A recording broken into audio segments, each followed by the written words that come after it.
نهار الخميس ان شاء الله ما غاديش تعلفوه، الخميس ما خصش الحيوان ياكل، والجمعه غتعطيوه الماء يورد، والجمعه غادي تكبروا جوج ديال التكبيرات وغديروا الدعاء وغتسميوا هذا عليا، وغادي يضرب ضربه ويطلق الحولي تركل حتى يموت وعلقوا سلخ صافي. راه هادشي ليك. وليس شاة لحم. الله يجازيكم بخير. ما كيذبحوش الناس باش ياكلوا اللحم. الله يجازيكم بخير. العيد ما كيذبحوش الناس باش ياكلوا اللحم. العيد شعيره دينيه، راه الناس كياكلوا اللحم 365 يوم في العام. العيد ما دخلش العلم، المعجزات ما كيتفسروش بالعلوم. اللحم ديال العيد ما يضرش، اللحم ديال العيد ليس فيه اي خطر. الناس اللي كيعيدوا على العتروس الله يجازيكم بخير، راه النصيحه ماشي فتوى، النصيحه ديال الطبيب راه ماشي فتوى. وهذيك النصيحه ديال عيد على عتروس عندك السكر راه اكل الدهر عليها وشرب. راه كيضحكوا عليكم بهذا المفهوم. هذا قضيه ديال عيد على عتروس فيك السكر، عيد على عتروس، راه كيضحكوا عليكم. عيد على كبش. طيب ما كيدخلش الشعائر الدينيه، طيب يبقى في السبيطارات. هذه شعيره دينيه لا عقله لها بالسكر ولا بارتفاع الضغط ولا بامراض القلب والشرايين. غادي تذبح الحولي ديالك. علاش؟ لانك ما ذابحش شاة لحم باش تاكل لحم، ذابح الحولي باش تستوفي السنه المؤكده. صافي سمعتوني ياك؟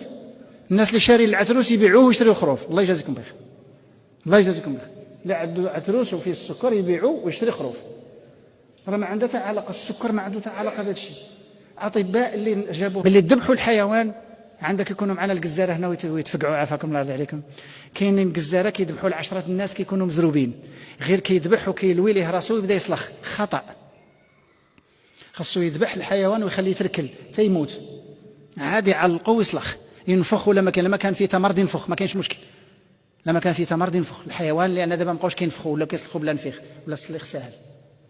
ملي كتسلخوا الحيوان، شوفوا العلوم فين وصلت. العلوم كتقول بان اللحم خاصو 6 سوايع ريغور مورتيس، داك الطور الجيفي خاصو 6 سوايع باش يتكال. ما تقدرش تطيب اللحم قل من 6 سوايع، لا طيبتيه ما يطيبش. انت كطيب هو كيزيد يقصح. هذه العلوم اللي قالتها. عندنا احنا في السنه ديال الرسول صلى الله عليه وسلم. بلاتي نكمل بعد العلوم كتقول اللحم خاصو 6 سوايع على الاقل، والا كان الحال بارد خاصو 12 ساعه. بحال في المغرب خصنا 6 سوايع، باقي الحال دافي ماشي مشكل 20 درجه. ولكن الا كان 4 درجات و6 و8 كتطلب اكثر، كتطلب 12 ساعه باش اللحم يولي يتكال، لان يعني كيكرزط كيقصح. وكتقول العلوم كتقول بان الكبده والقلب والريه كيدار ريغور مورتيس في 5 دقائق، معنى انك ممكن تاكلهم مباشره. السنه ديال الرسول صلى الله عليه وسلم اش كان كيدير؟ كان ياكل الاعضاء وما كياكلوا اللحم حتى الليل ولا حتى الغد ليه. يعني شو العلوم دارت تعيات ورجعت جات سميتو ان الاعضاء هذيك الطور الجيفي ديالهم. علاش؟ الاعضاء ما فيهمش الكولاجين، راكم شفتوهم الكبده الا معستيها كتولي دم رطبه دغيا. ديك الطور الجيفي الريغور مورتيس ديالها دغيا، التسويه ديالها دغيا. الريه والقلب والكبده 5 دقائق ممكن تاكلهم، ولكن اللحم 6 سوايع عاد يتكال. يعني 6 العشيه ولا 7 العشيه عاد ممكن اللحم يتكال. هذا اللحم هذا ديال العيد، واحد التجربه دارت في سوريا. دار واحد الفريق كبير في سوريا، فيه فقهاء وعلماء واساتذه باحثين واطباء وبياطره. داروا واحد البحث، داروا 3 الحيوانات، مجموعه ديال الحيوانات ذبحوها وكبروا عليها، ومجموعه ذبحوها ما كبروش عليها، ومجموعه ذبحوها بالطريقه الغربيه، صعقوها بالتيار الكهربائي. ديك الرطوبيه ديال اللحم، الحيوان اللي مذبوح ومكبرين عليه اللحم رطب، الحيوان اللي ما مكبرينش عليه والحيوان الاخر ديالو كتاكلو كيش الماء، كتنقزز، كيقزز النفس، تشمئز منه النفس. واللحم الاخر عنده لون بني. علاش؟ لان الهيموغلوبين كيخرج هذا قدام، كيخرج معاه الاكسجين، كتولي الميثيوغلوبين، والميثيوغلوبين عنده لون جذاب، لون جميل، هو اللون اللي عند اللحم ديال المسلمين. شوف اش كنتعلموا من هذا. علاش الله سبحانه وتعالى جاب هذا القرآن كآخر كتاب والإسلام كآخر ديانة؟ باش الناس يبقاو يذبحوا الحيوان ديالهم، باش ما نختلفوش. وشوفوا دابا الناس برا في الغرب واش كيذبحوا المسلمين ولا لا؟ شحال من قرن وشحال ضايقوهم وشحال منعوهم وشحال جراو عليهم ومازال كيذبحوا الحيوانات. والقرآن اش تيقول في هذيك الآية ديال التحريم؟ اليوم يئس الذين كفروا من دينكم فلا تخشوهم واخشون. يئسوا. شتي في اوروبا يئسوا من المسلمين، كيذبحوا الدجاج وبيبي والغنم وكيذبحوا البقر، مازال كيذبحوا الذبيحه ديالهم. واحد الاستطلاع دارته واحد القناه فرنسيه، استطلاع داروه على الذبيح، لقاو 37% ديال الجزاره في فرنسا كيذبحوا خزنه بالطريقه الاسلاميه. سمعتوا هذا الخبر؟ ما سمعتوش؟ لقاو 37% ديال الجزاره كيذبحوا بالطريقه الاسلاميه خزنه. وكاين اللي تحدى القانون، قال لي انا الناس ديالي بغاو اللحم ذبوح غنذبح، شنو كاين؟ بغيت نبيع اللحم ديالي اش غدير؟ تعطيني انت الفلوس. وتحداو القانون لان القانون كيمنع الذبيح، ولكن بداو الان كيفهموا. كنتسناو النضج. هاد المحللين ديال الكليات ديالنا في المغرب كيقول لك حنا اللي خصنا ننضجوا، حنا كنقولوا الاخرين اللي خصهم ينضجوا، راه حنا اللي ناضجين، راه هما اللي ما ناضجينش. ولكن مع الاسف الشديد كلشي مقلوب. شكون اللي خصو ينضج؟ هما ولا حنا؟ هما اللي خصهم ينضجوا. علاش؟ ملي نزل القران كانوا الناس مازال كياكلوا الدم، ياك؟ كانوا باقيين كياكلوا الدم. ملي نزل الوحي الناس كياكلوا الدم. دابا حتى اللي ما مسلمينش كياكلوا الدم.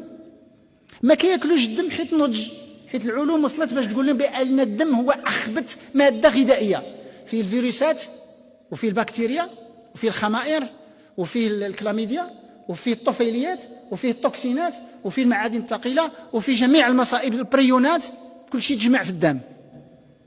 ولذلك علماء المسلمين شنو كيقولوا؟ التزكيه، يعني التذكيه بالدال المعجمه ولا التزكيه، ان اللحم كتزكيه، هذاك الذبح كيطهروا من الجراثيم. وهي الطريقه الصائبه الان. وكاين بعض العلماء سلموا غير على قبل هذه القضيه هذه، سلموا على هذه المعجزه هذه، ان هذه القضيه ديال ذبح الحيوان انها نفرغه من الدم. في الليل كاينين الناس اللي كيطيبوا الراس في الليل، كاين اللي يخليوه حتى الغدا. الراس خاصو يطيب هذيك الليله، واخا ديروه في الثلاجه يخنز. علاش؟ لان الراس كيتشوط، ملي كيتشوط كيسخن، ملي كيسخن دغيا التلوث ديالو دغيا كيخنز، لانه تعرض للسخونيه. خاصو يطيب هذيك الليله، ما خاصوش يبقى في الثلاجه. تهرسوه مزيان وطيبوه، وهذيك العظومه ديالو لوحوهم، عندك تمشيو تدفنوهم. كاين اللي كيسميه بوهروس كيدفنوه. وهذاك الكتف قطعوه بالقصامه باش ما يهزوش شي واحد يشوف فيه. وكاين الناس مع الاسف بعض المناطق في المغرب كانوا كيهزوا الدم، كانوا كيلقيو واحد الجبانيه للدم وكيهزوا الدم وكيبقى يشوف، تيقول لي عندك زياده، عندك مطموره بهيمه غتولد غتطلق غادي يبوت لك واحد، عندك الدموع عندك. كانوا كيشوفوا، كانوا كيقراو هذاك. كانت انا كنعقل فيها، ملي كنت صغير كنعقل فيها. كان هذوك العيالات الكبار كانوا كيجيب لهم الدم، كتبقى تقول لها عاد تكون عندك زياده، غادي يكون عندك ما شاء الله. يعني احيطت بالبدع هذه السنه هذه. ولا ما كاينش هادشي، ما كاينش، ما حصلش عندنا، يعني ما كاينش في السنه. تكي الحيوان قبلو كبر ذبح صافي فقط. الاطفال الصغار، هذه العيالات ماشي للرجاله، الاطفال الصغار حتى للرجاله طبعا. ان الرجاله بعض المرات الدري كيتهور معه وكيخليه. ممنوع الاطفال يشوفوا عمليه الذبح، ممنوع الطفل يشوف عمليه الذبح. الله يجازيكم بخير، والا غادي نتخلصوا واحد الضريبه خطيره ملي غادي يكبر. الدري ملي غادي يكبر غادي يكون عاصي. ما تخليوش الولد يشوف السكين ملي تضربوا عمليه الذبح، ما يحضرش لها الولد حتى ل10 سنين، وفوق 16 عام علموهم يذبحوا. اعطي لولدك الموس وعلموه يذبح، قول له حزم راسك مزيان وضرب ضربه صحيحه، وعلم الدري يذبح، وعلموهم يصلخوا. لان غادي نختم باش نصليو صلاه العشاء. ربما يكونوا بعض الاخوان باغي يلتحقوا بالبيوت ديالهم. غادي واحد الظاهره عندنا في المغرب، لا اله الا الله، هذا البيت